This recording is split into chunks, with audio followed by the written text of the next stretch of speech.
And you are very welcome. This is Fintan Dunn with Cathy McMahon, the founder of Irish First Mothers, and we're here with our seventh living witness. Thank you, Fintan. We're speaking to Mary, who was in Dunboyne in 1973. And you were just gone 16, is that right, Mary? I was only 16 in the May, and I found out I was pregnant in the October. I was...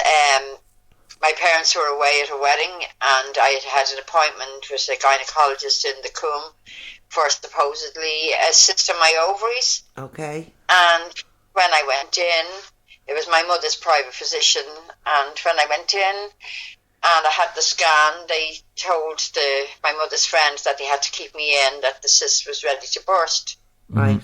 So I was put into a private room for some reason, and that night she came in, the doctor came in, and she sat down beside me and said, you do know you're pregnant? Yeah. And I went, what? And they healed the hunt anyway. I was 7 months pregnant. I remember sobbing the whole night because I was terrified of my mother coming back the next day. Then the doctor came in the next morning, and I said to her, but how could I possibly be pregnant? I was just so fucking naive, like that. She had to send a nurse in to explain to me. Right. Were you in a relationship with the father of the child? No, Cathy. My mother and father we were never allowed out anywhere. We were never allowed out on our own, and had to be in bed at 6:30. We weren't allowed friends to the house or anything like that. My mother was a snob.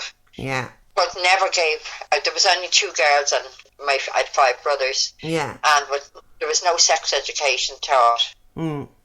And I started to rebel because at my school, my mom changed the school I was in so that I could bring my brothers to school. Yeah. And I got bullied in the school and ended up getting in with another crowd that just to try and be popular. Yeah. And I remember it was actually, I figured it out myself exactly when it was. It was just after Valentine's Day. I was coming down the South Second Road, and these guys that lived near where we lived, and they were much older, and I ended up getting lured into a field. Yeah. And plied with drink, and that's how I got pregnant. Right. What year was that? 73. 1973. So then it's October 73, and you're told you're pregnant. Yeah, I was 7 months pregnant then. It's unbelievable that you could hardly call that consensual sex, could you? No, it was never queried either. I was so scared as it was at the time, like when my parents arrived in the next morning, I'd been sedated the night before because I was hysterical, and I knew how she'd be. Yeah. I remember they walked in the door, and my dad came over and he actually gave me a hug. Mm. My mother just gave me that look, and she just said, I'll be back to you. And I remember her going out, and she went off with the doctors and came back in again. She told me what a letdown I was, what a disgrace I was, the horrible names she called me. My father just stood there. I ended up, like, the doctor asked him to leave, and I was kept in for 2 days because my iron levels, I'd had no prenatal care or anything. My iron levels were I was anemic. Yeah. So I came home, and I was locked in my room for 2 days. So can I ask you, did anybody ask you how you became pregnant? No. All they wanted to know was who the father was. Right. And were the boys who lured you into the field, were they older than you? Yeah. Yeah. They would have been probably 20, 21. And did you know who they were? I knew who he was, the one who did it. Right. But I was terrified to say. Yeah. I actually only told, I think it was in the hospital. And I gave the name, but after the name the baby was born or before? Yeah, after the baby was born, but the name wasn't on the birth cert. Yeah. But he actually died a few years after that. Right. It turns out he was a drug addict. I didn't know that. Yeah. We'll go back to October, and what happened then? I came home. Yeah. My sister was 2 years older than me, and she was told and warned not to tell anybody. And now, to be honest, at the time she treated me like a piece of dirt because she was repeating what my mother was saying. Yeah. You know, that I would brought shame on the family and how is my mother going to walk out the door, all this shit. Yeah. But 2 days later, I remember all I did was cry. I wasn't allowed downstairs to eat, like my younger brothers were all down there. And I remember it was dark, really dark. I would have been about 8 o'clock at night, and my father knocking on the door told me to get my coat on. Yeah. My mother didn't come near me. I went there, I didn't know where I was going, and I said, where are we going? Just be quiet. So we walked to about 3 streets away from where I lived. There wasn't a lot of us had cars back then, and the next day we pulled up, walked up to this car. My father opened the back door of the car, and it was the priest who was driving the car. And he just told me to be a good girl, get in the car and do as I was told, and don't bring any more shame. Did you know who the priest was? Yeah. Yeah. Yeah. Was he a local I knew priest? the priest. He was our local curate. Right. So And- he brought you to Dunboyne then? Yeah. He didn't tell me where we were going. And like back then it seemed like forever because there was no motorways or anything. Like I lived near the South Circular, so it was a long journey. Yeah, it would have been. I thought it's out in the arsehole of the country. Yeah. Because it was getting darker and darker, but I'll never forget stopping on those steps. Yeah. The steps up to that convent, and then I think the thing that replays in my head is the amount of times they have to turn that key. Yeah. Remember those big long black key? Yes. I remember standing on the top of the stairs, like I'm only 5'2", and myself, all I wanted to do was to go back down the steps. And the door opened, and I seen your woman, and it was like a parallel universe. And I was kind of going, "What the fuck am I doing here?" Yeah. And went into, I think it was into the right. And Yeah. went into it was like a big parlour. And they were fawning all over the priest, and I wasn't actually sitting beside them. I was sat on it wasn't a chair, it was like a stool further away. Yeah. And I remember them talking kind of amongst themselves, and then the next thing the priest got up and he said, "You do what you're told and don't let your family down anymore." God. And he went, and everything changed as soon as he was gone. Like, and I remember going down that long corridor, at the opposite door. Yeah. Went up loads of stairs, and I was in an attic room, but there was at least 4 or 5 other people in the room. Right. But I remember how skinny the beds were. Yeah, I remember that too. Yeah, like if you turned over, you nearly went through the wall. Yes. Yeah. And I remember stuffing my nightdress into my mouth to stop crying. And that was every single night. It was the most terrifying place. The wind up there, like you could hear everything. It was horrible. It was absolutely horrible. It was the scariest. And I kept convincing myself, no, they'll come back, they'll let me out, and Yeah. it never happened, So did you make friends in Dunboyne? I remember going down the next morning, and I recognised a girl. And I remember panicking inside, and she looked at me, and I could see the panic on her face, because she lived not far from us. I think it was from Guys or somewhere that I'd seen her. She would have been a few years older than me. Yeah. I think she was a friend of a friend. Right. Because I know she wasn't one of my friends, but I knew her face. And he was like, "Oh my God, they're going to send me somewhere else if they find out I know her." That's all I was. So I wouldn't make eye contact with her. And then I was put into, because I was a sewer. I was only in it for my first year of my apprenticeship, so I wasn't a great sewer at that stage. Right. And they put me into the room where they sewed the teddy bears and stuff. Yeah. Yeah. And into the room for packing cards. There was another thing I had to do. I remember having to pack cards, and they were cards for new babies and the most insensitive bitches. Yeah. Like the thing that, and then I remember my mother and father coming every weekend religiously at the same time on a Sunday to that visiting room. Yeah. And she'd arrive with a big tray of fucking freshly baked scones for the nuns. And I was kind of going, you fucking bitch. Yeah. You know? Then when she found out that I was sewing, she bought a sewing machine and sent it in and I was made to use the sewing machine then so that I could make more. Wow. Horrific. And what were you making? Teddy bears?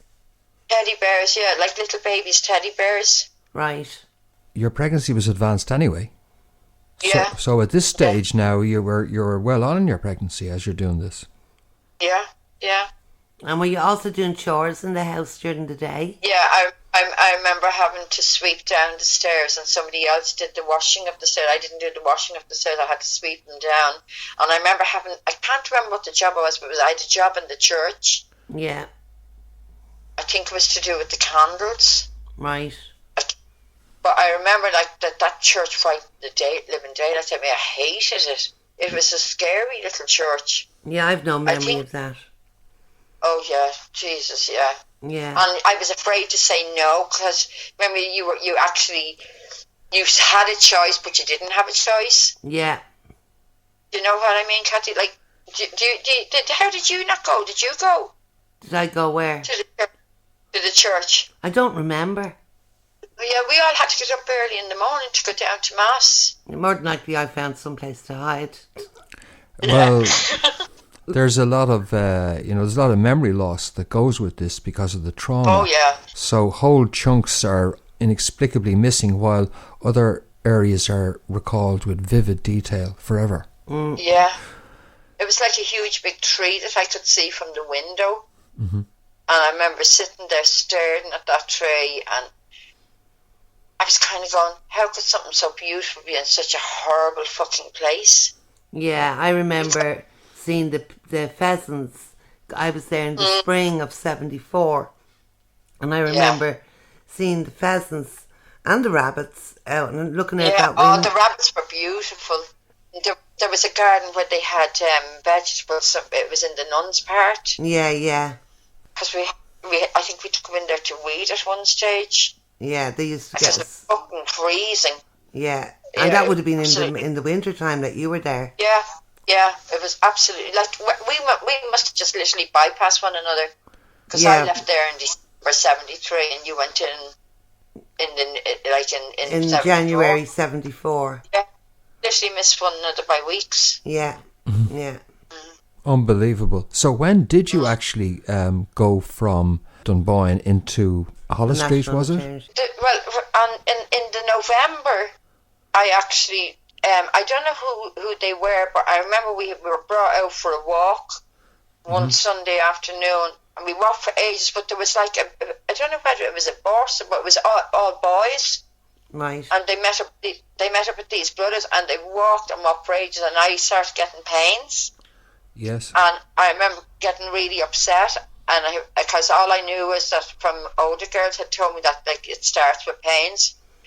And when I came back, I was sent up to my room, and I came back down. Then a couple of hours later, and the pains were still there. They brought Sister Anne, I think it was. It was, yeah. Brought me in the minibus, and as far as I was concerned, because they kept telling me in Hollis Street that I was say like I was 37 weeks, but they kept saying I was only 35 weeks, 34 weeks. You know. Yeah. I kept saying, but it couldn't be. Yeah. But anyway, it stopped. The pain stopped, and I was sent home. And then on the 4th of December, I was bleeding. Yeah. And I remember being asked by Sister Anne because I couldn't find my card for the hospital. Your hospital appointment card. Yeah, but like they had never given it back to me when I was taken in the previous month. But she didn't believe me. And actually on my files there's a letter written by her and saying she maintains she never got her card back. Mm-hmm. And I'm kind of going, you fucking bitch. I didn't maintain it, I didn't have it. You know, it's ridiculous how little things like that stand out in your mind. It is, yeah. Well, you got a good old telling off about it. Yeah. So. Like, she kept making me go back up, and all I was worried about was that I was bleeding. Yeah. You know, but I ended up, like, I didn't go into labour, and they left me in a room all that day. That was in the middle. That was at kind of the 4th going into the 5th. This is in the And National then Maternity Hospital. Yeah, in Holler Street, yeah. Yeah. And then on the 5th, about 9 o'clock on the 5th, they gave me oxytocin. Right. And to induce, to try and get the labour pains to come quicker. Yeah. And I remember my father coming in, it was a few hours later, and I had been screaming. And they kept telling me I had to be quiet, so they put me into a side room on my own. Yeah. And I was absolutely petrified. And I remember my father came in, they must have rung to say I was in labour, and I remember as clear as a bell him putting his head round the door. And you could see in his eyes that he wanted to give me a hug, but he didn't. He just said, "No, you just be a good girl." He left a box of chocolates and went off. Yeah. And it was, oh God, it was about 20 past 8 the next morning on the 6th that I had her. She was only £5 and she was 42.5 weeks. I was right. Mm-hmm. She was overdue because they've even crossed out on my file. You can actually see where they've crossed out. You know, the way where, what do they call it? Gestation. Gestation. Each time that, like, it was, they say like it was 37, then 38. They actually crossed out and put 42.5 then when she was born. Yeah. Because you knew by that she was overdue. So the fact then that you'd been, you'd gone 7 months into your pregnancy. Yeah. And as you said, your iron and all was low. Yeah. Obviously, and your baby then was low in weight. So they were basing their gestation thing on the baby's size. Yeah, on the measurements, yeah. Yeah. Yeah. I had to have an episiotomy because I remember them literally forcing my legs up into the stirrups. Yeah. And screaming the place down. And had you got pain medication? No. Now, thank God it wasn't too long a labour. I think it was about 4.5, 5 hours. Mm. The bad part. But I had three them horrific nylon stitches things. Yeah. But I looked after, like, she was in the special care unit because she was below weight. Mm-hmm. But I looked after Noreen every single day. Every single day I went up, I fed her all her feeds. And then I remember my parents came up. Yeah. And my mother came once, my father came up every evening, and my dad agreed to come up and see her. My mother refused to. Yeah. Mm-hmm. Yeah. So your dad went to see her, did he hold her? No, he literally made the sign of the cross on her forehead and gave her a little kiss and walked away. Yeah. But my mother refused to even acknowledge her. And how was your mother with you? Cold. Very cold. Did she give very you a cold. hug? Didn't. No.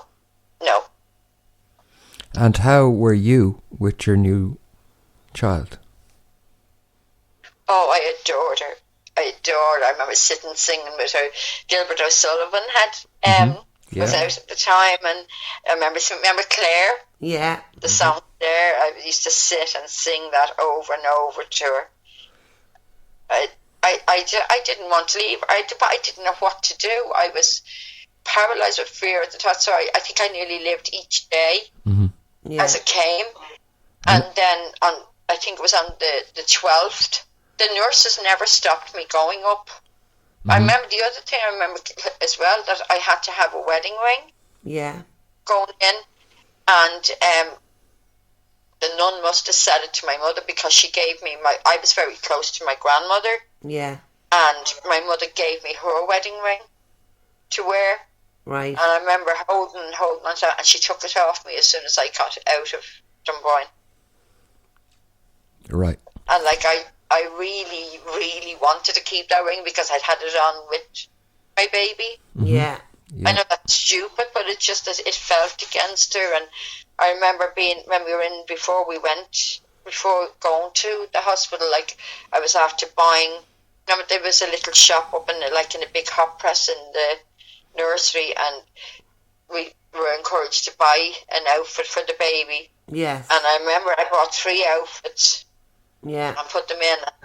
Like, I don't know if she ever got them, because I asked her when I was finally reunited a few years ago, and she had to ask an aunt, and she said, oh yeah, I seem to remember yellow, but she doesn't have them. I hoped that she would have them. Yeah. You Yeah. know, that she would have kept them. So we go back to the hospital. You Yeah. spent how many days with your baby then after she was born? 6 days. Yeah. 6 days.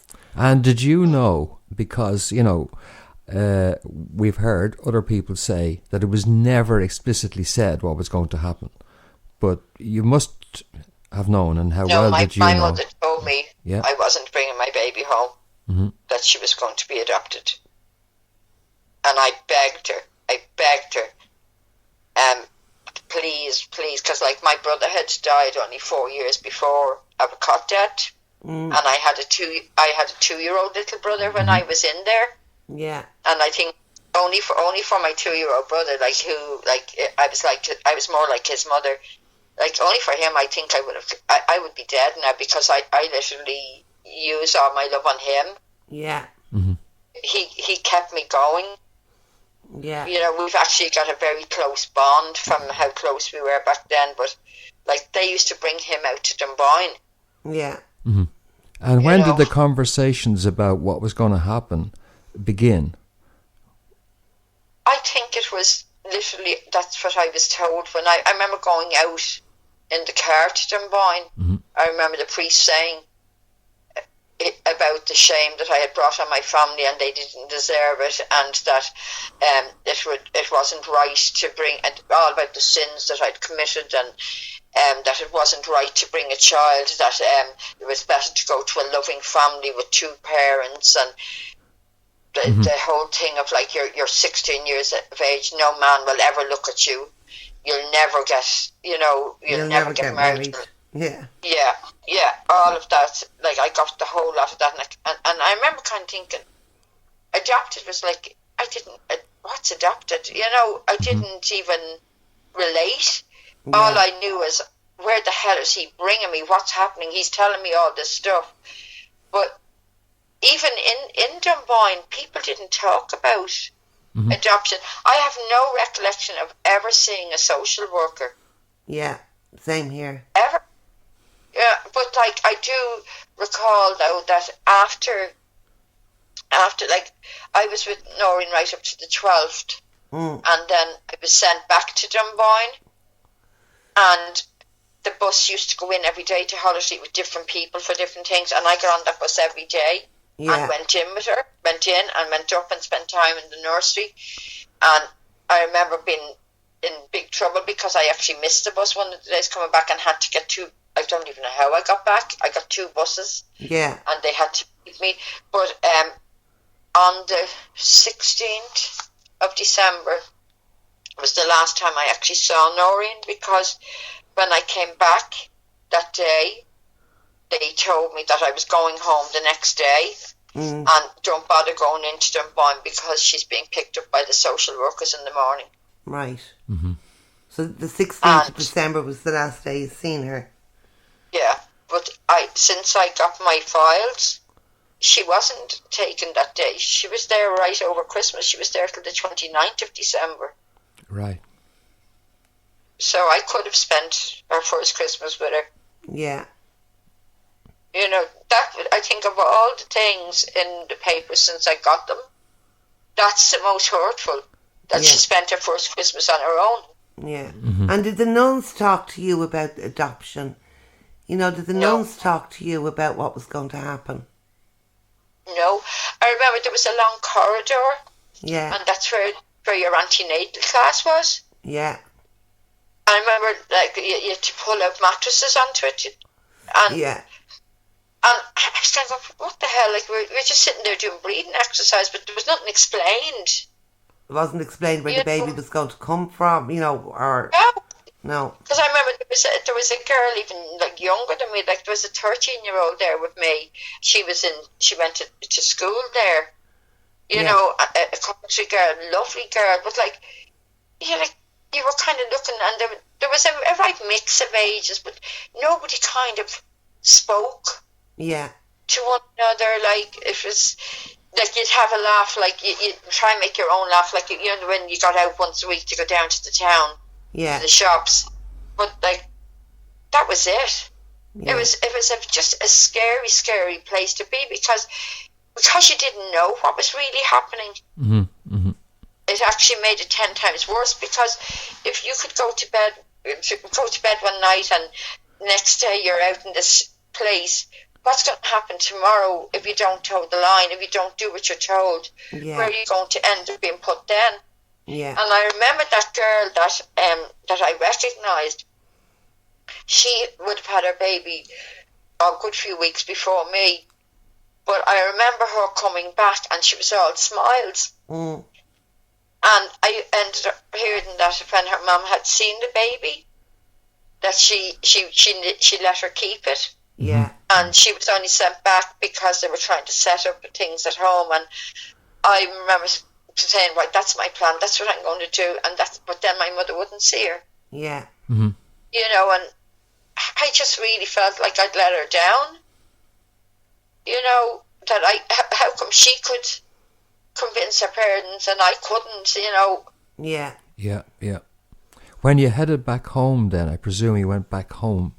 Yeah. As far as you were concerned, she was gone already, as far as you were concerned, from Hollis Street.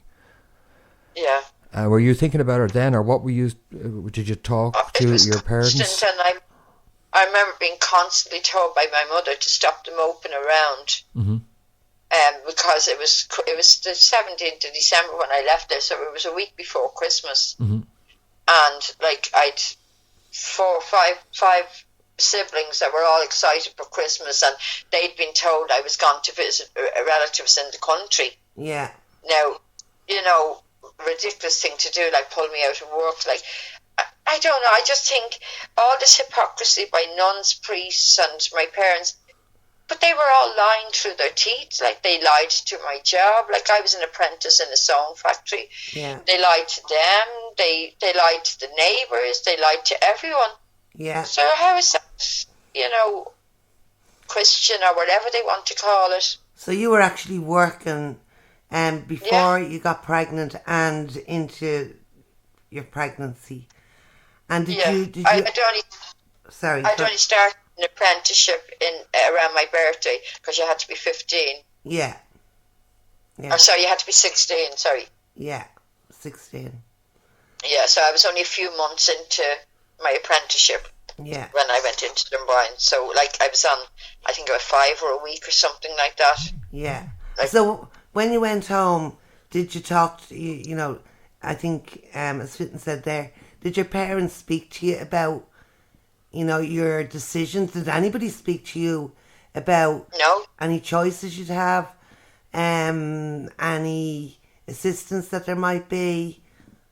No, there was no. I was literally, it was like a brick wall was built around and a zip closed, like silence.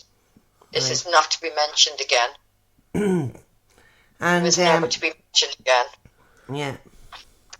I do remember months later, it would have been probably in the spring, the late spring, I had to take a day off work, and I remember I think Eccles Street was where they did the adoption. It must have been St. Bridget's Orphanage, was it? Yeah, no, it was Eccles Street Adoption Agency. Yeah.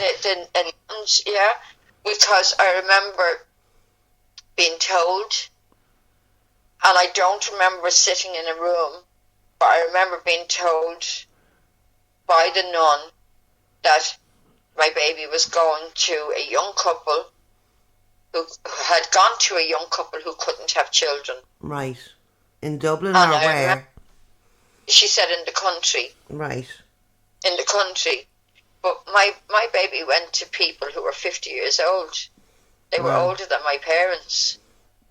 The father was 50 and the mother was in her 40s. Right. So it was all lies. And they weren't in the country? No, they were in Dublin. They were in Dublin. They owned a pub, and she went to live over a pub. Right. That's some months later, but when Christmas ended, what happened then, and how were you, and what state were you in?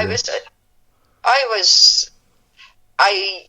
was barely there weight-wise, but I was told I was to go back to work and forget everything that had happened, and it would be all put behind us. I remember going back to work. I was a totally different person to the person I used to be, a very, very bright, bubbly person. Mm-hmm. I remember going back and I was just a shell, where I got my head down and I just got stuck in. And because I couldn't, I was warned to tell nobody. Mm. You know, and that, even after, I don't recall signing the papers.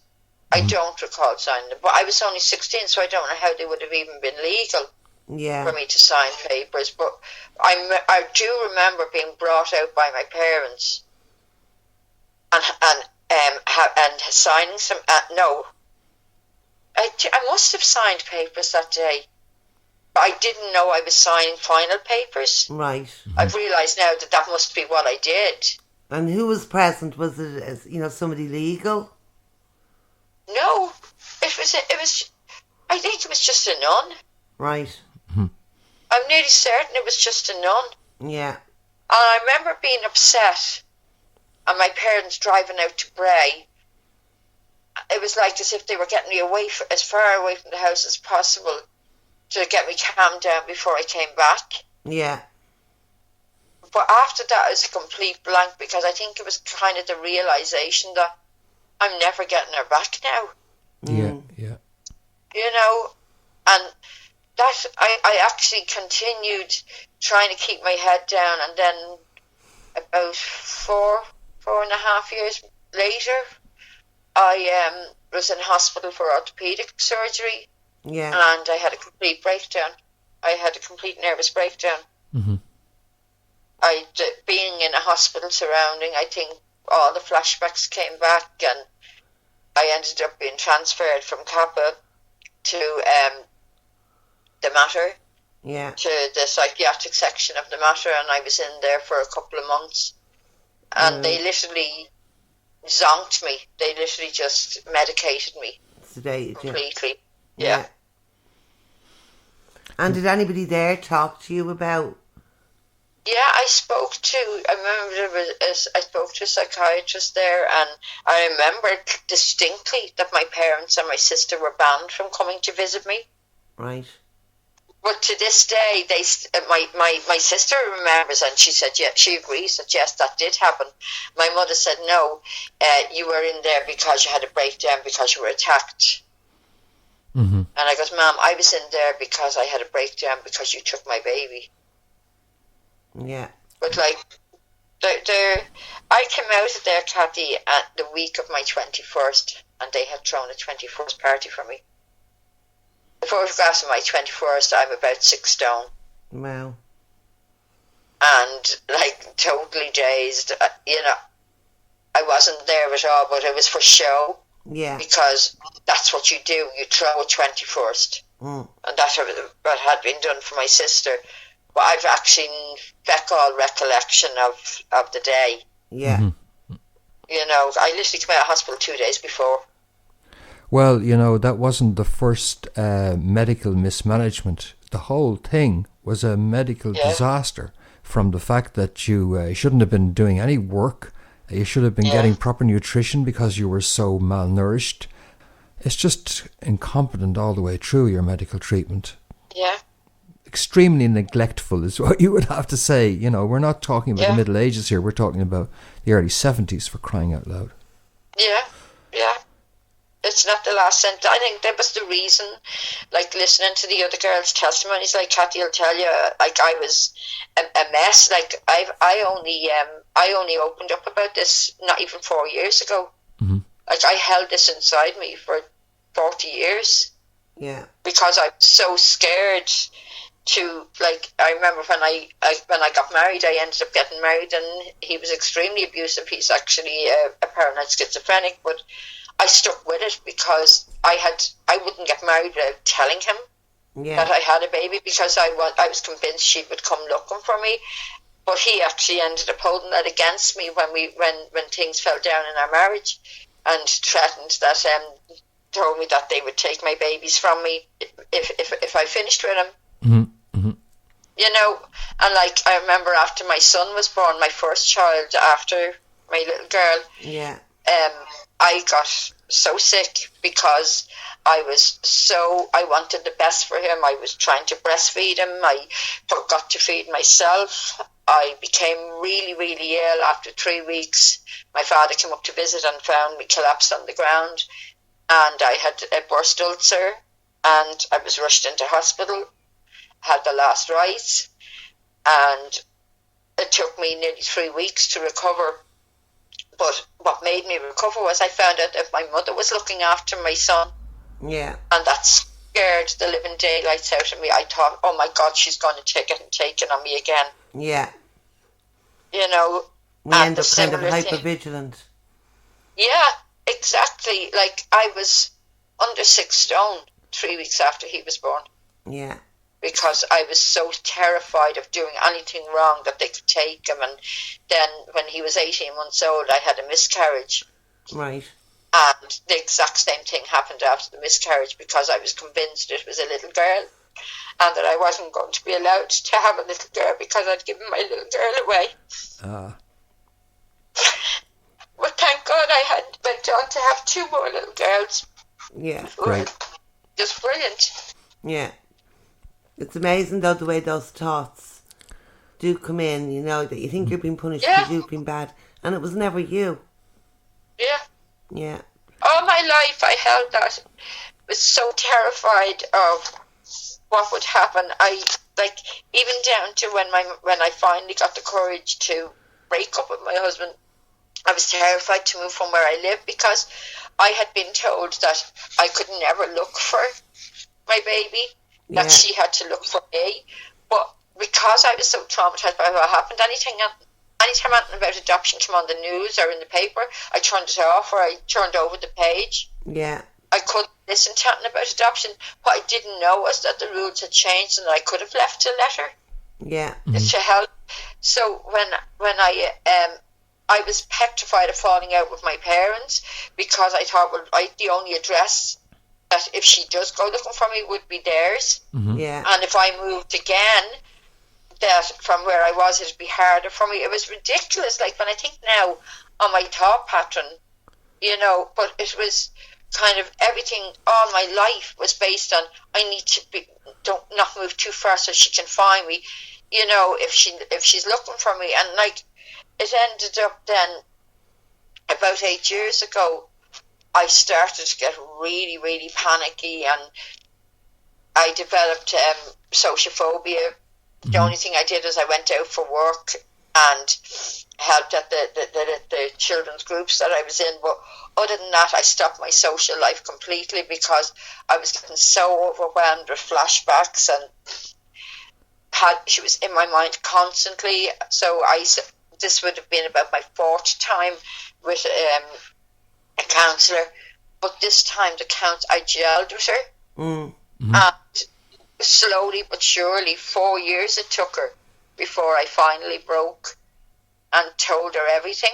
Yeah. And that was the first time anyone told me that it wasn't my fault and I wasn't a dirty little secret, and what happened to me was wrong. Yeah. Mm-hmm. But I remember my children around that time kept coming to me and saying, "Mum, what is wrong? You're fading away. Like, what is wrong with you?" Like, and this was going on for years, and they kept saying and I was going mad because I was worrying them, and I didn't know myself what was happening to me. And then, literally, a couple of weeks after I told my counsellor, my daughter-in-law was driving me somewhere, and she goes, "Mary, please tell me what is going on. We're all worried sick." She goes, "And you seem to detest your mother." And she goes, "Are you adopted?" Mm. And I goes, "What?" And I just burst out crying, "No!" And I told her everything. Everything just spilled out. It was like it tripped off my tongue. Yeah. And she was just surreal. She got my children together that evening, and my counsellor was on the end of the phone the whole time, in case I needed her. And I told them, and they were the most supportive, beautiful kids I've ever come across. Within 3 days, they had found all the forms that needed to be filled in. They were posted off on a Friday. I got a letter on the Tuesday to say they'd been received, and on the Wednesday I got a phone call to say I'd been matched. Wow. It was like literally roller coaster. And that support from your children, that was the first time you ever really had support. Yeah, but you see, I before we actually put in the forms, I went down to my parents' house, which I had avoided for years. I haven't actually, that was the only time I've been in my parents' house in the last probably 10 years. Mm-hmm. And I went down begging them for help. I told them that I couldn't take any more and I needed to find my baby. And my dad actually said, I'll give you all the help you need. And my mother from the kitchen, you fucking bitch. Why do you have to bring this shit up after all this time? I ran from the South Circle Road all the way to where I live. You know where I live, Kathy. Yeah. And I rang my daughter, my eldest daughter, and she talked to me the whole way home. And my 3 kids went to my parents that night and told them that they never wanted to hear of anything like that ever happening to me again. They went down and stood up for me. Good for them. And they were absolutely brilliant. But my dad, in fairness, he supported my search for her. And I think my mother was convinced it wouldn't happen. Yeah. But they couldn't believe none of us could believe that it happened within a week. Wow, that's amazing. You know. Wonderful. And there was a lovely brand new adoption in the adoption authority. She rang me and then came out the very next day. And because of the length of time, she actually felt that she should deal with it herself straight away. So I had a letter written and photos. And she arranged to meet my daughter. She rang her. Yeah. She rang her and I the same day to tell us about the match. And then she went to meet her, but it was months before I actually got to meet her. Right. Mm-hmm. And how was that? Oh, the best day ever. It was ridiculous. I love yellow roses. They're my favourite flower. It's for hope. And I brought out 40 yellow roses because it was just after her 40th birthday. And I got to meet my 2 granddaughters came halfway through the meeting. Yeah. And I got to meet them. I know I shouldn't call them my granddaughters, but they are my granddaughters. They are your granddaughters. They are, yeah. And, but everything was going great for a year. And my other 2 daughters both got pregnant and had babies 10 days apart. And she had met them. She got on great with them. She's actually the spitting image of all my 3 girls are the spitting image of one another. Wow. And Graham my son as well. That they all look like me. But the girls in particular, they all have really long hair and high cheekbones. They are the spitting image of one another. And she was fascinated by this, particularly for my youngest daughter. They're like twins. Yeah. So like my eldest and my youngest, they're just like twins. But she was very controlling.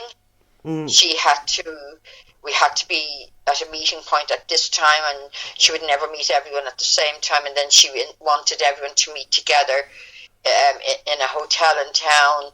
So I went and I paid for that. And then when the babies were born, she asked could she come to the house. She had come on her own to me about 6 months before, and I said I'd love that. Came out to the house and met the babies, and everything seemed to be going fine. And then suddenly in the middle of the meeting she decided she needed to go, that there was somewhere she had to be, and then things went downhill after that. Mm-hmm. I don't know whether it was seeing all her siblings with their partners and us all like, a family compared to like her dad had died her adopted dad had died a couple of months before that, and her adopted mum had died 2 or 3 years previous to that. Like, I actually got to meet her adopted father Right. just before his 90th birthday, and he cried when he heard my story. Yeah. He actually cried when he heard it, you know. But since it's actually my 60th birthday next Monday, and 2 years ago, the day before my birthday, was the last email I got from her. She said that she felt no bond and no connection to me, and that would I cease contact, after telling me all over the previous year and a half that she actually felt a bond and a connection, but that she wanted to keep in contact with her siblings. And does she? But the kids don't want to keep contact if she doesn't keep contact with me, and I begged them, and then I found out, I was told by my counsellor, Mary, you can't force them into a relationship. It'll happen if it's meant to. Yeah. I just think that maybe given time, maybe if she has time. Yeah. Like my granddaughters, one of them is doing her junior cert now, so like we got on great. Like the girls got on great. They were even asking could they come for sleepovers and stuff like that. I really thought things were going great. I think she panicked. I'm just hoping. Yeah, there's an extent to which that can happen, and this is an evolving situation. Really is, isn't it? And all of this is new, not only to you at this time in your life, but also to us as a society. And because there isn't a common understanding of it all, people can panic. They don't know how to deal with it all. Maybe in another few years' time, because of what you're helping to do now, speaking out, that people just become a bit more natural about it. And I think social workers too need to stop separating the two. Yeah. You know, it's kind of like they make it like a them and us situation where it's not.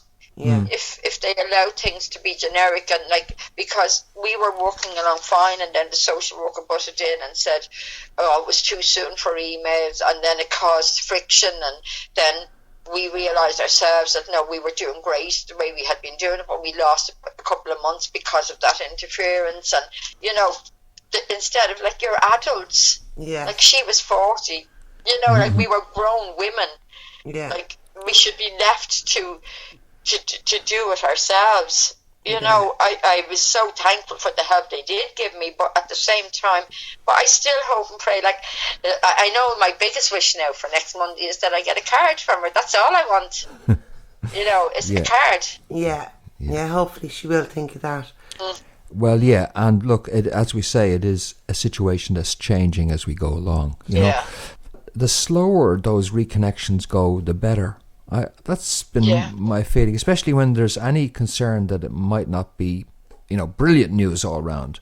And even when it is, that we have to manage these relationships over time. Ourselves is what I mean, Exactly, But like ours was slow to start, and then we were falling into a lovely routine, like meeting up, but then life took over, I suppose, like fears, and when you've lived your whole life with fear in your soul, like the worst thing, it was actually like watching someone die twice. Yeah. I know that sounds so extreme, but I finally got her back, and then she was gone. But now, I got a family photograph taken on the day that we all got together, and I have that up. And I got it actually done on a canvas with my family. And it's just me and my 4 children and all the grandchildren together. And I have that up, and I don't care who sees it, and anyone who asks, I tell them who it is. I'm like, I will tell anyone. I'm not going to hide it anymore. I'm no one's dirty little secret anymore. Yeah. Anyone who wants to know now will know. And my kids have told their friends. Yeah. It's not a secret. So this idea that's out there that, like, us mothers are hiding and that we don't want contact, I mean, that's all a myth. We just want the opportunity to tell our children that it wasn't by choice, Like, my daughter understands, and she has lots of empathy and everything, but it's not enough. It's too late. It's too late. Like, I still hope and pray, but for her, she feels that it's too late for the connection. And I think, God love her, it's probably too that she feels disloyal to her parents. I know they're both dead, but if you've been reared, like I remember her saying, like, but you never came looking for me. But I've been told I couldn't. Yeah. Yeah. You know, that's another area where you were let down because what year was it that, you know, finally you went to a counsellor who ended up being fruitful for you in terms of this process? What year was that? That was 8 years ago. It would have been 2009. Yeah. And she's brilliant. And she actually, this counsellor was in, you know, one of the counselling things that you pay what you can afford. Yeah. And she actually used to come up from the country to do it. And then she moved back to the country, and she kept me on Skype as a patient. Brilliant. To not break the cycle, because she knew I trusted her. Yeah. And she helped me. She literally took me by the hand and walked me through the whole thing. Yeah. She went and found out information from me of things that, you know, she helped me literally step by step be prepared. I was terrified of telling my kids, because I said, what if I lose them as well? Yeah, exactly. What if what my parents said is true, that, you know, that they, you know, I've been letting my family down, you know? Yeah. Yeah. Well, you know, we cost you a lot of years there. And you have longed for that reconnection. You have thought about your child your whole life since, really, when it comes right down to it, through the other children, through everything. Yeah. It's like nearly that every day that you woke up without them, it's like a death again. Yeah. And it's not a death, you know? Yeah. But it's that same hollow feeling in your stomach, and when, like, I actually completely absorbed myself in my kids, in their lives. I did everything with them. Yeah. Every club they joined, I joined on the committees. I went and they fundraised to make sure that they got everything they needed, even though I ended up being a single parent. They never wanted for anything. They work, they're hard workers. They don't expect to be handed things to them, but they're respectful and loving kids. Who do you hold responsible for causing you that terrible loss and the ways it was managed? The clergy, the nuns, the state for providing these places, the hospital for allowing a 16-year-old to go through that without someone there to hold their hand and look after them like a human being. Like, it's a human right to have empathy. Empathy costs nothing. Yeah. Absolutely nothing. And what do you hope will come out of the current inquiry, and what do you want out of it? I think the biggest thing I want is acknowledgement that I did no wrong, that I'm not a dirty little secret. And I want, do you know what, this is a stupid thing that I would love. I want the word bastard erased from the dictionary, because it is the most despicable word there is. Yeah. A child is a child. Full stop. We've made too many bad mistakes, and you've shone a light on those mistakes. I really do hope that your spring back that you're on continues and intensifies. You're on the way back and up as a person. Thanks so much. You're like a phoenix rising out of the ashes. You sure are. Thanks a million for giving me the opportunity to tell my story. Yeah, And for giving me the courage, Kathy. Thank you. Yeah, thanks for being brave enough to do so. And if you've been affected by these issues, you can chat with myself or other mothers in our private Facebook group by contacting me at firstmotherstogether@gmail.com. And we'll be back soon with another living witness. I do hope you can take the time to join us for that. In the meantime, this has been Fintan Dunn. See you then.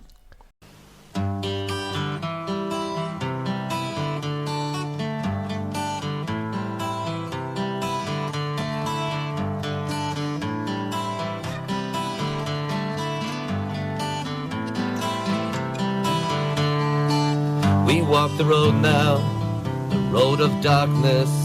We walk that road till the very end. We could not see before the sunset. We could not see before the dawn. The feel of strength now in your father's arm, with no fear or no alarm. I've come here to unlock your dreams, dispel the darkness, draw the light so near. Don't close heaven's way, don't close it at all. Don't close heaven's way, don't close it at all. The angels guide